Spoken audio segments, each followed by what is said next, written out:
Hey guys, PC Guy here, and we're going to be talking about choosing a motherboard for your PC, either as an upgrade or for a new build. Now, choosing PC parts can be pretty straightforward when we're talking about CPUs, GPUs. You load up a benchmark, you put them against each other, and you see what comes out on top, and you compare the prices to see what's more advantageous in terms of value. For motherboards, it's often not as simple. While motherboards can have an important performance impact, it's not the only thing that matters, and there's a number of other factors to take into consideration. There's a number of things that you have to keep in mind, such as what are you going to be using your PC for? Is your PC going to be overclocked or not? Do you have parts from other manufacturers that you want to sync through other features like RGB lighting? And is there any preference that you have as well in terms of things like USB headers, other functionalities like OLED screens for display codes for errors, all that kind of little things that do help a lot. As far as the performance impact goes, it is not very noticeable, however, there are a few edge cases. We saw right now with the launch of the 9900KS, Gamers Nexus has put up a good comparison online if you'd like to check it out, they do pretty good work, that the 9900KS will perform differently on different motherboards because of how different motherboards have different BIOSes that handle the boost clock differently in the timing on the boost clock. So on some motherboards it will be running constantly at the advertised 5 GHz. On other boards it will boost to the 5 GHz all cores, however it will shortly after drop back to 4.7 because of the power settings that those motherboards have in place. So there is a difference even when running at stock, but how about overclocking? Something to also keep in mind when you're picking a board is the VRM. Now the VRM is noticeably difficult to research and difficult to find information on because it's not very easily disclosed, so you might have to dig a little bit on that. The VRM handles the power delivery from, well, your power supply to the CPU, and it is handled in phases. The more phases it has, the cleaner, and by cleaner I mean the less voltage spikes your CPU will have, the more stable that power delivery will be, and that will lead to less issues, less possible crashes, errors, and also for more stability if you do choose to overclock your CPU. So a better quality VRM will end up resulting in better performance because of how much more stable, how further you can overclock, and it will also heat up less. If it heats up less, then it will also in turn become more stable and it will not be as prone to malfunctions later in the life of your motherboard. This is one of the facets of the use case situation that I mentioned. Overclocking is a use case, so if you are going for that, you might want to find a board with a bit more quality overclocking capabilities. Those usually end up being a little bit more expensive, obviously. And that is also another case of overclocking, is that you need to have the right board. Now for Intel, you will need a Z series motherboard, otherwise the overclocking will be limited. You will not be able to overclock at all. For AMD, it's a bit easier. Most boards support overclocking, so it's a bit easier if you are going for an AMD system. Now, when the CPU generation launches, usually it comes with accompanying motherboards that are tailored for that CPU. Does that mean that you always have to get the latest generation when you are getting the latest CPU? CPU, not necessarily. When you are going, for example, with Intel, you don't necessarily need a Z390. You can go with a Z370, for example. So that will also save you some money. Does that mean you'll be losing performance? Probably not. If you're running at stock, you will not notice a very pronounced difference. If you are going to overclock, then yeah, maybe you might, because the VRMs and the chipset are more tailored to the newer CPU and I keep in mind this is a might, take better advantage of it. If you're going for AMD, then the situation goes even more complicated in a way. You will have to have a BIOS update, obviously, to run the newer CPUs, and you will have the stock functionality intact. However, the older motherboard chipsets do not have, for example, PCIe Gen 4. Now, this you can see how it is complicated to choose a motherboard because it all gets mixed in through each other. The PCIe Gen 4 has no impact on anything your CPU does, no impact on anything how your system runs, and the only use case for PCIe Gen 4 right now is for high-speed storage. On a regular use basis, you will not notice a difference. If you are moving around large files, like for example, if you're doing 4K video editing, then you might notice a difference if you have PCIe Gen 4 storage. Otherwise, you will not notice any any difference at all, not in gaming, not in any other sort of utilization of your system.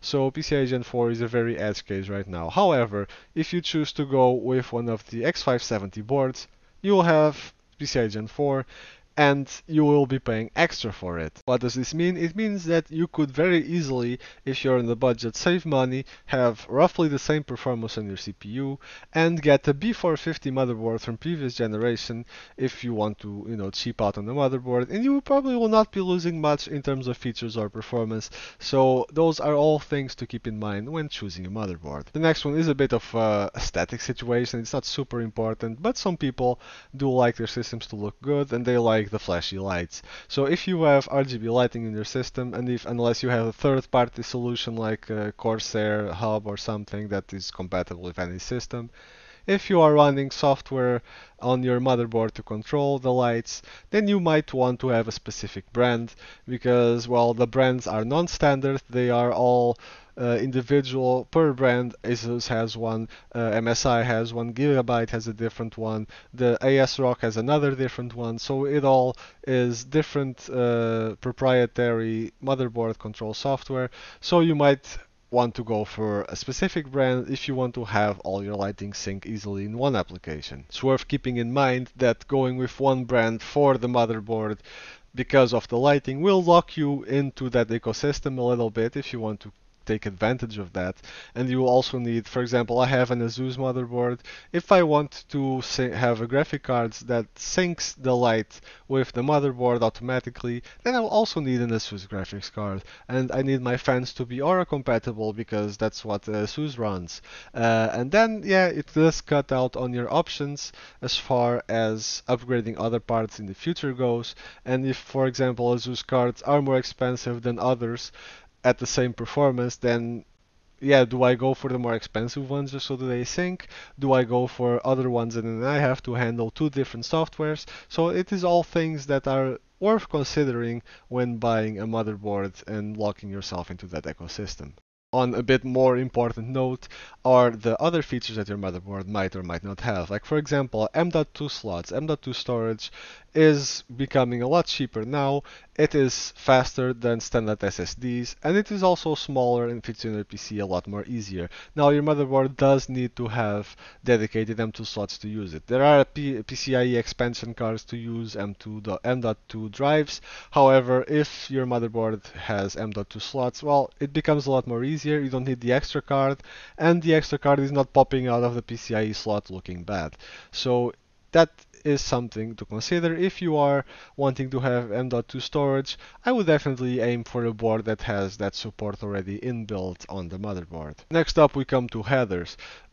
Specifically USB headers. Most motherboards these days have one or two USB 3.0 or 3.1 or something headers, so you can have high-speed USB either through your case or at the back of the motherboard. I definitely recommend having at least some PCIe 3.0 connection. There might be other nice additions like Thunderbolt or 3.2 USB that is good for, higher speed USB connections. They also support more devices, and they're generally more versatile, more flexible for whatever use you might want to give them. Other nice to have features that don't necessarily have a very deep impact on daily use, but if you want to be tweaking with your settings and this and that, are very handy. Are, for example, the display, the LED display for error codes. If you are having issues with your PC, it will give you a very visible error code on the display that you can then easily, a lot more, simply troubleshoot. If you do not have that, you're going to be having to plug in with those little speakers that do the beeps, and you're going to have to listen to the beeps, go look what the beeps mean. It is just a nice to have thing. It's not really essential. It also shows the temperature of your CPU when your PC is running normally, so you can, look at a glance and see what the temperature is.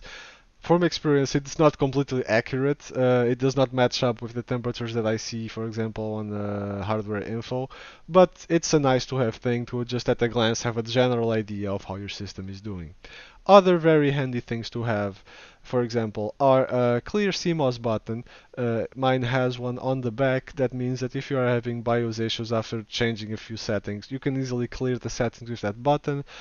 Saves you a lot of time, a lot of headaches if you have to do that. You don't have then to go and take out the battery and put the battery in again, and it's a lot less scary than taking the battery out for someone that has never done it. Some boards also have a dedicated BIOS flashback USB thing. It's used to flashing the BIOS on your motherboard.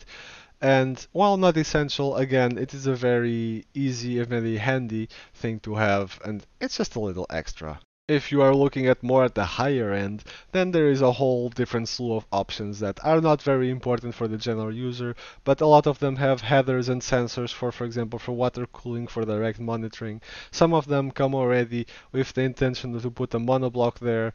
Some already come with a monoblock installed for you to be able to water cool CPU and chipset and VRM in just one big monoblock, and then you're done with it for the cooling.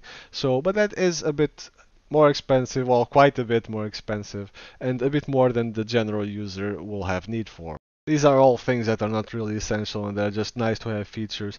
The only thing left mentioning really is the amount of ports and the type of ports at the back of the motherboard. For example, how many USB headers do you have there? What kind of USB headers do you have there? Are you going to be running a graphics card? I am assuming most people will. If you're watching a tech channel, you probably are running a graphics card, let's face it.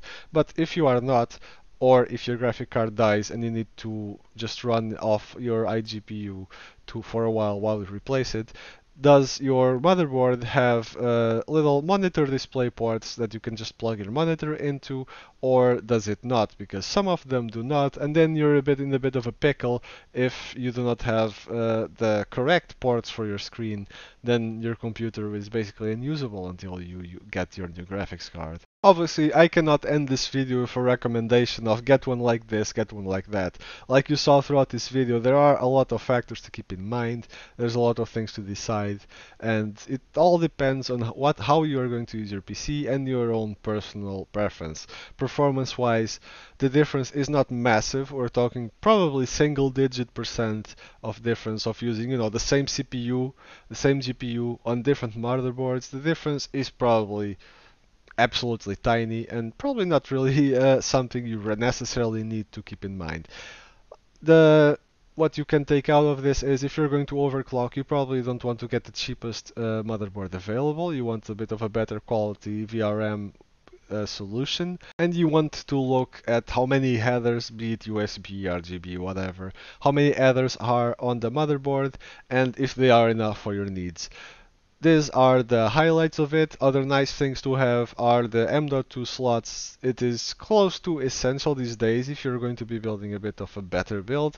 Definitely go for one with M.2 storage capabilities. Other than that, it is really a matter of preference and a matter of your own personal opinion. So I cannot sadly end this video by saying get this or get that.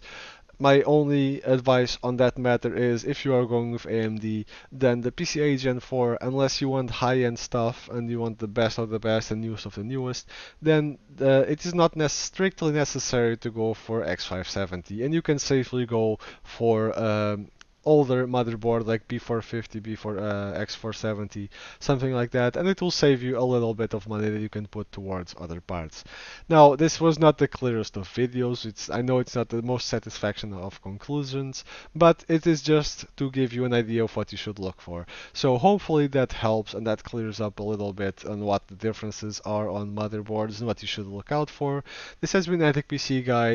Leave a like and a comment telling me what you think about what are the most important things on the motherboard. Share this video if you enjoyed it, and consider subscribing to the channel and checking out our other content if you'd like to see us grow and provide better content, and maybe actually testing some motherboards in the future so you guys can see what the difference is in terms of performance and functionality. Now, this has been Attic PC Guy once again. Hope I'll see you guys on the next video, and in the meantime, have fun.